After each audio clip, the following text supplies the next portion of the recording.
จะเบิกไปเท่าไรก็4ล้านเนาะ1 2 3 4 5 6 7 8 9ล้านแน่ไว้แล้วล่ะพี่น้องเอ้ยใช้ตั้งได้ไปสิเป็นคนนับเบิ่งดูโอเคเอาบัดนี้มีแต่ว่าคุไปหามเลขได้นี่ต้องเอิ้นไปตู้พุ่นละมาคุยเนี่ยนี่ต้องเอิ้นไปตู้พุ่นละมาคุยเนาะเอาก็มีแต่ว่านี่แหละให้ทั้งง่ายเพิ่นบริหารจัดการเบิ่งพี่น้องเนาะทั้งเพิ่นก็มา3คนทั้งง่ายงามงอนกับเมื่อแล้วแล้วให้เพิ่นคุยกันเองตัวนั้นเนาะก็แบ่งกันเดี๋ยวแต่เพิ่นล็อกกันนั่นพี่น้องเอ้ยก็ถือว่าได้สุดซอยกันเนาะผู้ใหญ่ได้หลายทานตามทั้งตามที่บ่ตูนได้เห็นนี่ทั้งบ่ตูนนี่หนึ่งมีทางหลักๆเลยนี่แม่นทั้งพ่อกับแม่แล้วพ่ออำพรกับแม่ติ๊กแล้วก็อีกท่านหนึงก็เป็นทั้งแม่ใหญ่ใจดีอยู่ฝั่งไทยอีกท่านหนึงก็เป็นทั้งผู้ใหญ่ใจดีอยู่ฝั่งไทยที่ได้สมทบมาตอนนั้นคนละ1,000บ่ถ้าบ่ตูนจำบ่ผิดคนละ1,000นี่แหละพี่น้องสดซอยกันผู้ใหญ่ใจดีบวกชื่ออยู่ฝั่งไทยนั่น2ท่านแล้วก็พ่ออำพรกับแม่ติ๊กนี้แล้วก็ผู้ใหญ่ใจดีทางเบาได้ที่ว่าได้สมทบเข้ามานี่แล้วก็ผู้ใหญ่ใจดีทางเบาเหย้าที่ได้สมทบเข้ามานี่ถือว่ารับเป็นบงกบและบานประตูใบใหญ่1บานทางเบาเหย้าทางเบาไร่นี่รับเป็นทั้งลูกติงแต่ว่าเนื่องจากว่าเพิ่นมาบ่ได้ค่าเจาะน้ำหรือว่าค่าเวียกอยู่พุ่นแหละเพิ่นได้ให้ทั้งประตูนะซื้อเขามาไว้ให้ไอ้สร้างเพิ่นเฮ็ดเลยนะพี่น้องเอ้ยเนาะก็ทั้งเบิดทั้งมวลก็หลายๆท่านตัวเอ้ยที่เพิ่นชดช่วยมาเด้อมีแต่ว่าอยาก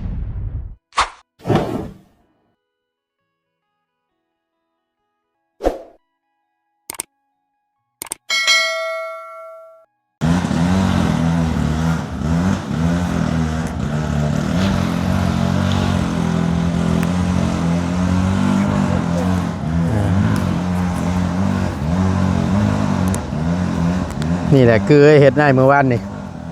ตัวนี้แหละพี่น้องเลยเข้าห้องน้ำจนสิบทันยังดีแต่ว่า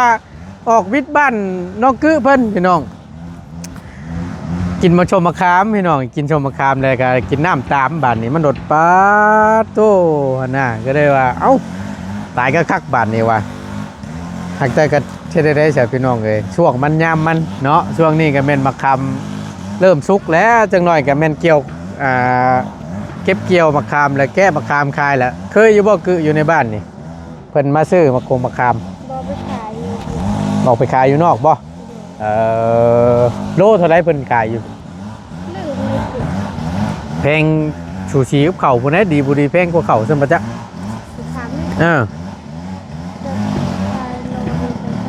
โดนจะเลือกบ่เอาน้องพี่น้องมาต่อกันอีกคลิปนี้พอดีถ้าง่ายแล้วก็ได้เก็บสีเป็นที่เรียบร้อยมีแต่ว่าให้มันแห้งคักๆแล้วจังค่อยขึ้นไปให้ทางน้องกึไปเฮ็ดพาเมตู้ทำการบ้านหรืออย่างเช่นปิดเปิดประตูว่าซั่นซะเฮือนหลังนี้เพราะว่าเราก็บ่เคยเด้ก็สิว่าเราบ่จักเด้เพราะฉะนั้นแล้วในการปิดเปิดล็อกกอนนู่นนี่นั่นแสนน้องเพิ่นนี่แหละเป็นคนสอนแหละให้เว้าสอนภาษาเพิ่นนั่นแหละว่าซั่นซะมันจังสิเข้าใจง่ายแต่ให้บ่ตูนบอกปัดยันเราบ่เข้าใจนำแน่นะพี่น้องมีแต่ว่าให้น้องเพิ่นบอกอีกรอบนึงเนาะเอาแล้วก็ผู้ดีทางงานจบเสร็จสิ้นแน่นอนล่ะทั้งบ่ตูนก็เตรียม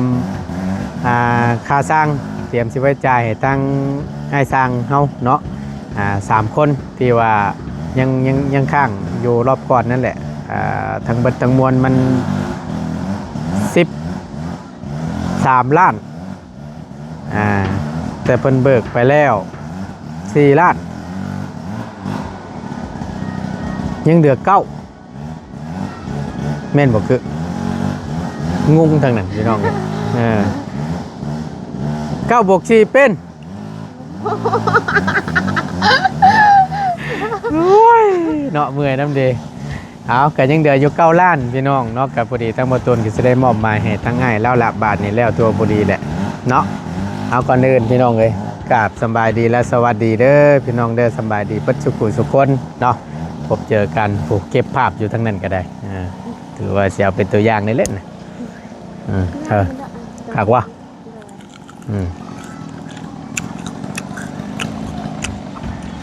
ว่า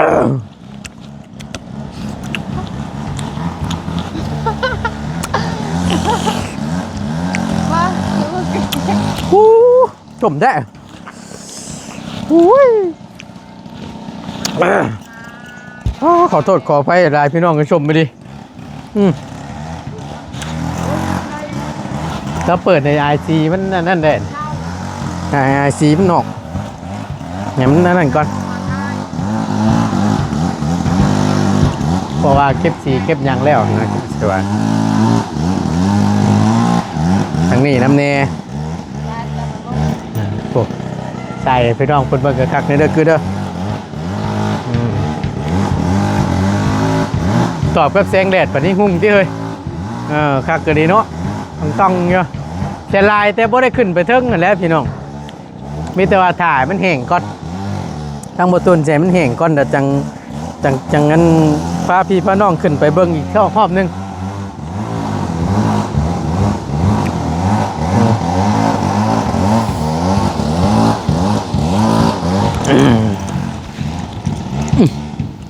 มานั่งเบิ่งชมเพื่อนงามก่อนจักบาทที่ไม่ลายมือเนาะถือว่าได้เก็บรายละเอียดรายเติบได้หนิเนาะล้างจะลงไปมาขึ้นเด็กจัดจ้าเนาะมาเป็นไม้มันกด7 มือจากมือกระโบชาได้เหรอ17 มือหนึ่งบ่อาทิตย์กับ3 มือวันที่14บ่ตุยุกย่อเฮือนนี่เนาะตรงกับวันศุกร์เนาะแต่เฮาจำบ่ผิดแต่บ่ตูนจำบ่ผิดได้พี่น้องเพราะว่าคือวันศุกร์เนาะพวกคือขึ้นมาแต่ของหมอวันที่13เนาะตื่นมาแล้วก็ยกเคลื่อนไปตู้แม่นมันไปสะดุดล้อไม้อันนี้2 มือโอ้ยนี่ก็ถือว่าไวได้เฮาอ่ะเนาะ17 มื้อ1ตู้แค่ถึงวันช่วงนี้โอ้ยุกนั้นมาให้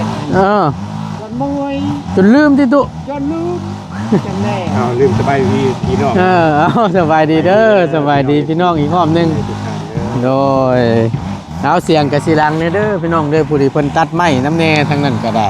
เนาะเปิดหลอดยืนหลอดหนึ่งมันดังแข่งกับเครื่องเขาก็เปิดหลอดอีกหลอดหนึ่งมันดังแข่งกับเสียงเครื่องเสียงทั้งใดทั้งง่ายนี่บ่เสียวขึ้นหลอดนึง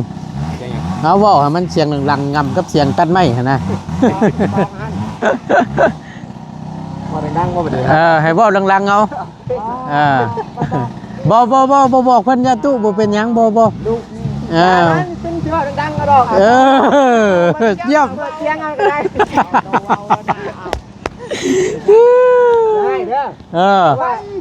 โอ้กันว่ากับประเด็นอะไรมันก็บ่แม่นแล้วเลยนี่ครับคนป่าไฟ15มันคิดกันแล้วนี่แหละเขาว่าคอยแล้วบัดนี้คอยแล้วบัดนี้เสียงดังเขาก็ว่าดังขึ้นย่านบ่ได้ยินเด้อตุอย่าพี่น้องได้ยินลาวลมกันย่าน FC บ่ได้ยินเด้อเนาะไม่ก็ยังบ่ยินก็เลยเป็นมือกล้องก็งามเนาะบ่ตุนเนาะโอ้ยพิเศษแน่นึงได้มื้อนี้มือกล้องงามชุดยอดอยู่ได้มื้อนี้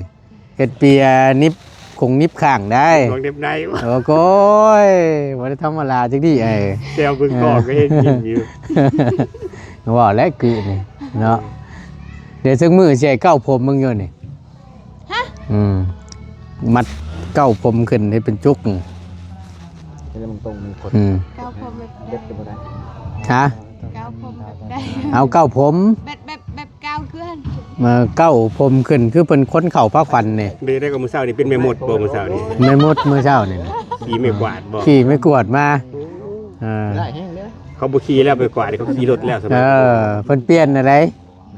บ่แม่นว่าเว้าดอกเนาะสิหาจัดการตั้งนึงเห็นงามอันนั้นแข่งคู่แข่งแล้วใจเฮ้ยโอ้ยเนาะ เอาก็ถือว่าแล้วบาทนี่เนาะก็ถือว่าเบ็ดเช็ดพี่น้องเลยจบอยู่ในหลังนี้ถือว่าเอาเป็นตัวอย่างด้วยก็ว่าได้ถ้าง่ายก็มันจะได้จะว่าหลังแรกที่มันจะเห็นไปสิกะบอก แรก ไป ศึกษางานไปนำเลย ศึกษางานไปน้ำเนาะ ถือว่างานสอนนะ สอนเขาต้องเฮ็ดได้ บ่เคยเฮ็ดก็เฮาก็อ่านหน้างานไปเนาะ โดย ก็เป็นครั้งแรกก็มีเป็นประสบการณ์ไปนำ เอาเป็นตัวอย่างนะเป็นบทเรียนไปน้ำนะทางง่ายเราก็ต่างเฮียนไปน้ำนะว่าออกแบบที่ มันบ่ตายโตเนาะ เฮ็ดแบบไรหั่นนะออกแบบไรหั่นนะคือทางเฮาก็ถือว่าได้เป็นตัวอย่างว่าสั้นซะเพื่อว่าได้เพื่อว่ามีครอบครัวใดที่เพิ่นได้ชดช่วยจากผู้ใหญ่ที่จะสั่งเฮือนสั่งชานให้และอยากได้แบบซี่นะพี่น้องอยากเฮ็ดแบบซี่ขนาดชำนี้งบกับโบบานปลายนะพี่น้องกำลังดีกำลังงามก็นี่แหละเฮาก็เอาเป็นแบบอย่างไปเลยถือว่าเป็นตัวอย่างให้หลายๆเคสหลายๆช่องว่าซั่นซะเพื่อเพิ่นเห็นในหลาย FC เพื่อเพิ่นบ่แน่ได้เนาะตั้งแต่เพิ่นได้เบิ่งได้ชมอยู่ทาง FC เพิ่นบัดตักมาหัวเห็นไปสิคือจังว่างามกษัตริย์รัดดีบ่น้อยบ่ใหญ่ผู้ดีงามเพื่อเพิ่นเอาไปใช้ก็มีพี่น้องเนาะเรื่องค่าใช้จ่ายนู่นนี่นั่นเดี๋ยวบ่ตุนสิรวมและสิบอกทาง FC ให้รับรู้นำกันว่าขนาดจำนี้เบิดเท่าไหร่เบิดจักล้านเบิดจักบาทเดี๋ยวบ่ตุนสิคำนวณออกมาให้พี่น้องเอ้ยแต่ว่าทางบ่ตุนก็ยังบ่ทันได้ไล่เนาะแต่ว่าก่อนสิไปฮอดพุ่นก็ในเมื่อมันแล้วแล้วก็เดี๋ยวเนาะเมียอยากนั่นน่ะบ่อยากกันไปเที่ยวบุญละ เริ่มเที่ยวแต่ว่า เริ่มเที่ยวแต่เมื่อวานนี่เนาะตุ น้ำไม่มันนี่แหละมันอกใจเลยนี่ ขยะตลอดเลย สวยก็ฮะเป็นพอสื่อให้พนัน ได้บ่ทางนี้ก็ได้ เดี๋ยวจะเพิ่น แล้วแต่เพิ่น มือก่อนก็บ่ได้ธรรมดาได้มือก่อนก็ได้ โอ้ยแต่คือแซวนะอาจไปบ่เป็นยัดเอาได้อย่างเดียวได้ต้อมเขาเราไปคอดฟวดเอารถน่ะนะ อย่าอันนั้นโพนมาให้มักทวน ผู้เรียกก็มาเล่ามาหนุ่มมานั่งเล่น โอ้คักบ่ ผู้เห็นของบริคอยกับผู้จืดครับ มันนั่นเด้อันนี้หัวหน้าเพิ่นนั้นว่าบ่ได้ได้มา ติดต่อเบิ้งแหละแต่เขาเนาะประชันเนาะติดต่อ คนไหน ว่าแรง แล้วนี่ผู้ขายยังบ่ได้เห็นอยู่ คนไหนอ่ะน่ะ ผู้ขายบ่ได้เห็นมีแต่เพิ่นเว้า แก กัน นเห็นดอก มือผูกแขนสิมาเสื้อไฟเพิ่นนี่ เที่ยวมาห้าบ่ ว่าดีนะตุ มาแล้วเคยมันบ่มามันบ่เคยมาลิ้นเลยนี่ มือขึ้นเฮือนใหม่นี่ โอ้บอกหมดอันนี้ เสียมาเสื้อไฟเพิ่นนี่บ่ต้องมาได้เนาะ มาเลยก้อยมันจะมา ทั้งเพิ่งบ่ให้เนาะทั้งเพิ่ง เตรียมรถ ดำๆนะทั้งเพิ่ง เป็นเรื่อง บ่นะบ่เอานะทางเพิ่งเนี่ยบ่มีบ่ต้อง มันก็กิน ให้พรมันก็พร อ่าน อันนี้ขึ้นหุ่นไปพรแล้ว ทั้งเพิ่งมีทั้งนกกับประตูทั้งเพิ่งมีทั้งนกดำๆ บ่นะมันบ่ทันได้ไปฮอดพุ่นนะเปลี่ยนเรื่องบ่ได้ดอกเนาะตุเนาะจังใดก็ได้พ่อแน่นอนแม่นบ่โอ้ยถ้าเบิ่งรถสายอาดเดี๋ยวแต่เบิ่งรถ บ่กายสนใจว่าทั้งเพิ่งหรือทั้งนกนะ จะไปแลนนี่ก็ไป บ่แรงนี่ก็ได้บ่ตุ ได้ เอาแล้วใจเฮือนแล้วน่ะ นี่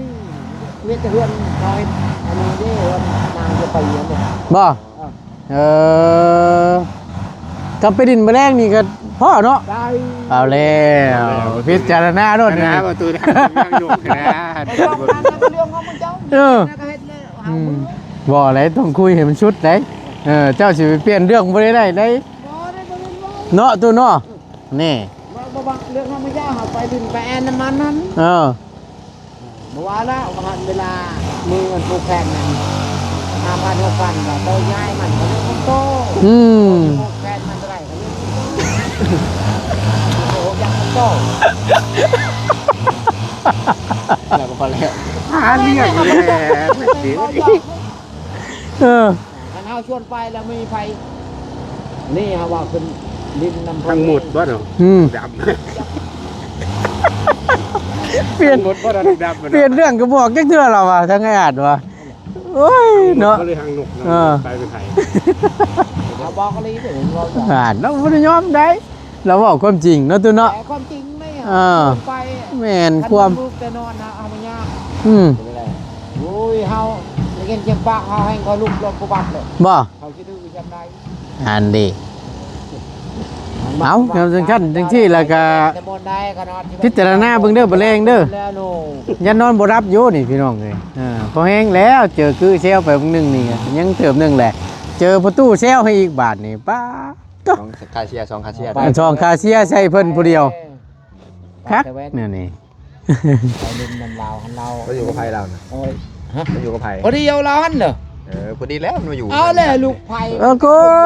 ย เดียวได้นะเบา เดี๋ยวมือเฮาสิไปเฮ็ดแล่นใบชมนุครัวมาไว้ให้อยู่พี่ หน้ามันก็ไม่ นี่ ทงหน้าพุ่นอยู่อันนึง ทางออกพุ่นว่าตุ บันก็เจ็บ บ้านแกงจิ๊บ โอเคอันนี้โห้ยนี่เบื้องนี่โบยหน้าก็ติบ่มีเพื่อนลูกมันก็เฮ็ดในนี้นี่ กว้างบ่ตุ โว้วหน้ามูลพอมันอันพัวมันได้ว่าหัน รับ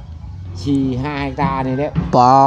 เอาเดี๋ยวบ่แม่นน้อยเลยนะเราบ่มีพวดชิวๆเด้ 4-5 เฮกตาร์ผู้พิจารณาเด้อคิดดีๆได้เอ้ย ปั๊มนี่มี เออ ว่าเว้าหยอก ภาษีแล้วจริงนะภาษีเนาะติดต่อแท้เลยเนาะ เอาเล่นเอาจะไปเอาชวนไปฮะ บ่ได้ยากแน่นอนตัวเนาะ เอาแล้วบอกอะไรกันนี่เจ้าขึ้นนะนี่อยู่นี่เฮาเมืองเฮาอยู่เนี่ย เขาจะมาตื่นเพราะว่ามันใช่ค่ะ มาลิ้นน้ำเจ้านี่มาที่ใช่ มันจะว่าแบบนั้นเนาะ เว้ย เพื่อจะไปบอกก็ได้เอาผ่า คนมาแต่พุ่นบางทีเรื่องหน้าจำตาแล้วแต่หน้าแต่ไหนนี่มันก็อยู่เห็นอะไรก็เรื่องของมันตักน้ำก็ตามดำเข้าก็เรื่องของเรามาเอากับมึงเอาเด้อ โอ้ยคักๆๆประตูนี่ก็ได้ เอาแล้ว สุดยอดตัวเว้ย บอกอะไรอีก เออ เราหยอก มาพี่น้องเอ้ยพอดีเพราะว่าลายจะห้างทั้งประตูนก็ได้อ่า สิอันนี้ก้อนบาทนี่ได้เวลาสมมาพาควรแล้วบาทนี่นี่แต่ว่าเฮือนชานแล้วแล้วก็แม่นจ่ายค่าแห้งแล้วบาทนี่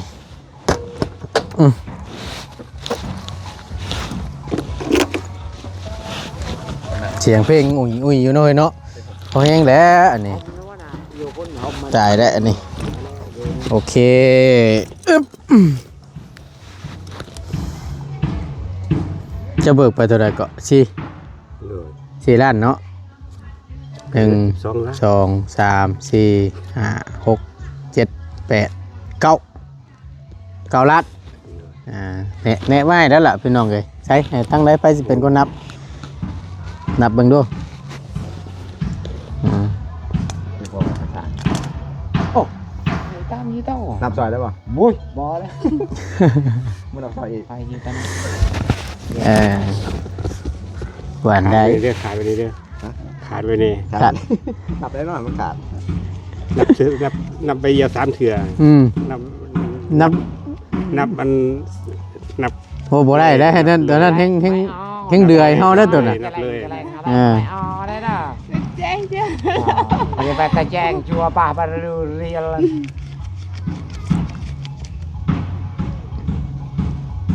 กินไม่ออกโผล่ มีหยังกึ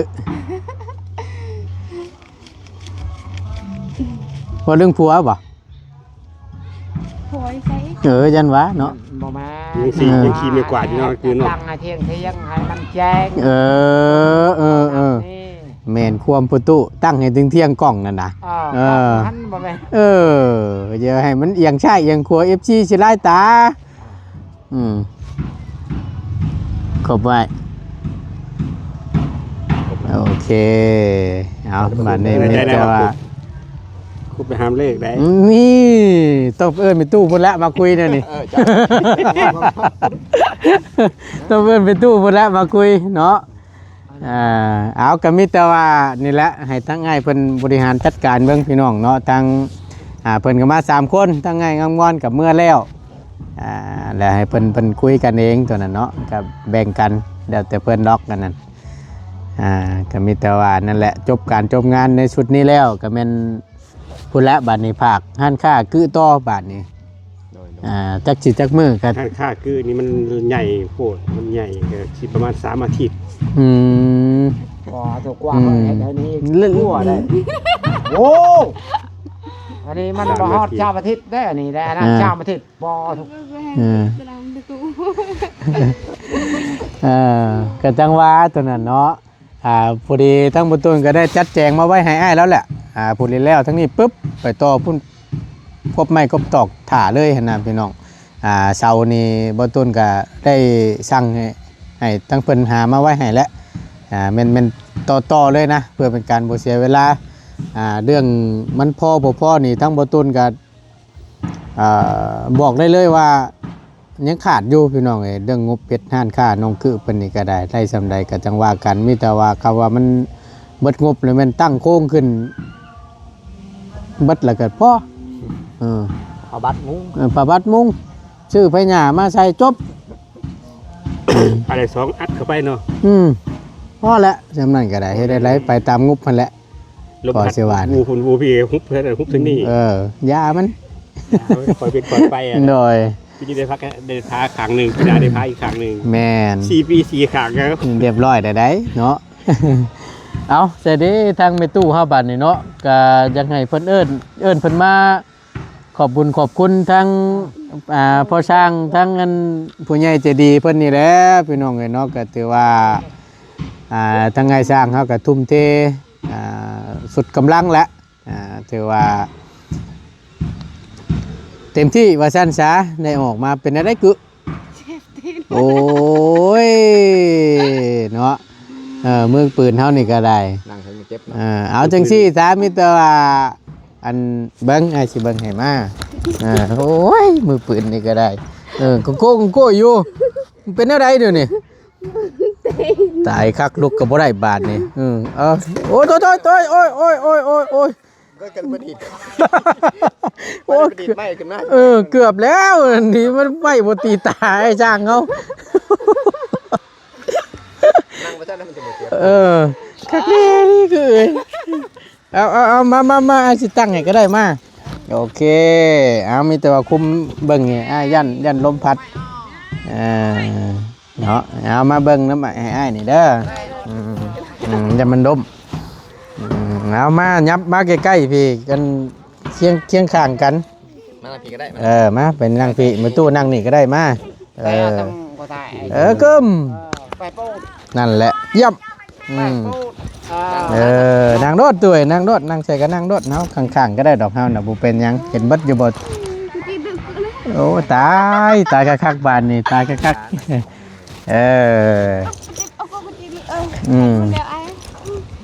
เขาก็มีแต่ว่านี่แหละทั้งให้สร้างเพิ่นก็ได้เฮ็ดเฮือนเฮ็ดชานให้ถือว่าแล้วเสร็จสิ้นเป็นที่เรียบร้อยเด้อตัวเด้อก็ขอบใจทั้งเพิ่นนี่เด้อเพิ่นเฮ็ดให้เต็มที่แหละได้ออกมางามขนาดนี้สาธุพี่แหละอยู่เฮียงกันเป็นจะถูกธรรมดาไม่อยู่ต่อหน้าได้แล้วโอเคแล้วเนาะเอาก็มีแต่ว่าทั้งเบิดทั้งมวลพี่น้องเอ้ยก็ถือว่าได้สุดซอยกันเนาะผู้ใหญ่ได้หลายทานตามที่บ่ตูนได้เห็นนี่ทั้งบ่ตูนนี่หนึ่งมีทางหลักๆเลยนี่แม่นทั้งพ่อกับแม่แล้วพ่ออำพรกับแม่ติ๊กแล้วก็อีกท่านหนึงก็เป็นทั้งแม่ใหญ่ใจดีอยู่ฝั่งไทยอีกท่านหนึงก็เป็นทั้งผู้ใหญ่ใจดีอยู่ฝั่งไทยที่ได้สมทบมาตอนนั้นคนละ1,000บ่ถ้าบ่ตูนจำบ่ผิดคนละ1,000นี่แหละพี่น้องสดซอยกันผู้ใหญ่ใจดีบวกชื่ออยู่ฝั่งไทยนั่น2ท่านแล้วก็พ่ออำพรกับแม่ติ๊กนี้แล้วก็ผู้ใหญ่ใจดีทางเบาได้เทว่าได้สมทบเข้ามานี่แล้วก็ผู้ใหญ่ใจดีทางเบาเงาที่ได้สมทบเข้ามานี่ถือว่ารับเป็นบงกบและบานประตูใบใหญ่1บานทางเบาเงาทางเบาไร่นี่รับเป็นทางลูกติงแต่ว่าเนื่องจากว่าเพิ่นมาบ่ได้ค่าเจาะน้ำหรือว่าค่าเวียกอยู่พุ่นแหละเพิ่นได้ให้ทางประตูนะ ซื้อเขามาไว้ให้ไอ้สร้างเพิ่นเฮ็ดเลยนะพี่น้องเอ้ยเนาะก็ทั้งเบิดทั้งมวลก็หลายๆท่านตัวเอ้ยที่เพิ่นชดช่วยมาเด้อมีแต่ว่าอยากให้ทั้งแม่ตู้หนุบมือขอบบุญขอบคุณเพิ่นเด้อแนมกล้องเพิ่นเด้อให้เพิ่นอยู่ดีมีแฮงเด้อน บเชื่อใจง่ายนบถวยพรอะไรนะ ให้อยู่ดีไม่แห้งคนเจ็บอะไรของเขาไม่ ไอ้ย้อนผู้ใหญ่ใจดีให้เขาอยู่ดีไม่แห้งให้เขาลำเขารวย ให้ดำด้วยแต่ตามาจากพวกแขวน ให้มาให้มือให้เขาบ้านเขายืน สาธุ ผู้ชายผู้แปลกให้ดำให้ด้วย โดย ได้เพื่อนชานถูก ให้อยู่ดีมีแฮง ได้เพื่อนชานยอนอย่างแล้วได้แล้ว โดยเอาดีใจนำเด้อเฮาก็เด้อ ได้เพื่อนได้ชานยอนอยู่จ้ามีคนดีคนละด้าน ช่างในกาให้ ผู้ชายผู้แปลกไม่ให้ขาดไม่ให้ความเจ็บกระไดความให้มันจะร่ำรวยนั่นแหละเดิน โดย ขึ้นมาได้ คือกันเนาะ พูดดินยันท่านประกาศนั่นแหละพ่อแม่ โดย หมดอายหมดนา ให้อยู่ดีมีแฮงมา สาธุสาธุเนาะเอาโอเคพี่น้องเอ้ยท้ายๆคลิปนี้ทั้งบ่ตนก็ได้ บ้านช้างผูกแปลกได้เฮือนได้ชันยานอีกช้าง โอ้ยเนาะเอาก็ถือว่าได้มอบเงินมอบคำให้ทั้งง่ายเราเป็นที่เรียบร้อยแล้วเนาะถือว่าแล้วเสร็จสิ้น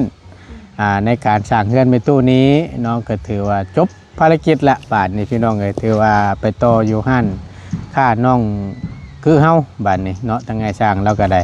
จังใดก็ต้องขอบคุณขอบใจทั้งง่ายสร้างหลายๆเด้อที่ทุ่มเทอย่างเต็มที่พี่น้องเอ้ยทั้งง่ายเราก็เฮ็ดสุดความสามารถแล้วก็ช่วยกันออกแบบเนาะก็ขอบใจหลายๆเนาะที่ให้ความร่วมมือเป็นอย่างดีเนาะFC เพิ่นก็ชมหลายพี่น้องเอ้ยก็ตามที่เห็นมานี่ก็น้ำสร้างน้ำใจสร้างว่าซั่นซะบ่คิดเล็กคิดน้อยว่าซั่นก็ถือว่าชดช่วยกันเอาบุญน้ำกันว่าซั่นทางเฮาก็โอ้ยดีใจนำหลายๆได้เด้อที่ชดช่วยกันเด้อเอามีแต่ว่าท้ายๆคลิปทั้งบ่ต้นก็ขอบคุณหลายๆเนาะผู้ใหญ่ใจดีเบิดทุกท่านทั้งเอ่ยชื่อก็ดีบ่เอ่ยชื่อก็ดีเนาะที่ทั้งผู้ใหญ่เพิ่นบ่ขอออกชื่อเสียงนึงนำกัดหลายๆท่านพี่น้องเอ้ยหลักๆเลยเนาะก็แม่นทั้งพ่อกับแม่พร้อมพรกับแม่ติ๊กเด้อเนาะที่ได้เป็นชาวรักในเฮือนแม่ตู้นี่ก็ขอให้ทั้งผู้ใหญ่ใจดีเบิดทุกท่านขออยู่ดีมีแห้งอย่าเจ็บอย่าจนอย่าขอให้ร่ำขอให้รวยเด้อปราศจากโรคภัยไข้เจ็บทั้งปวงทั้งใดเนาะบ่ว่าจะธุรกิจการงานใดค้าขายง่ายมือยังอยู่ก็ขอให้ขายรับขายดีเฮงๆปังๆร่ำๆรวยๆไปเหนือล่องใต้เนาะก็ขอให้เดินทางตลอดปลอดภัยเนาะบุญกุศลในครั้งนี้ก็ขอให้กลับคืนไปหาสู่ทางครอบครัวของท่านร้อยเท่าพันเท่าเด้อสาธุเด้อเนาะขอให้ร่ำขอให้รวยไปบ้านนี้ทั้งบ่ต้นก็สิได้พาทั้งไอ้ช้างเมื่อกินข้าวกินน้ำก่อนบ้านนี้ได้เฮ็ดแก่ชมมาพาควรแหละอยู่ดีมีแฮงขอบคุณหลายๆทั้ง FC ก็ได้พบเจอกันคลิปหน้าเด้อพี่น้องเด้อเนาะ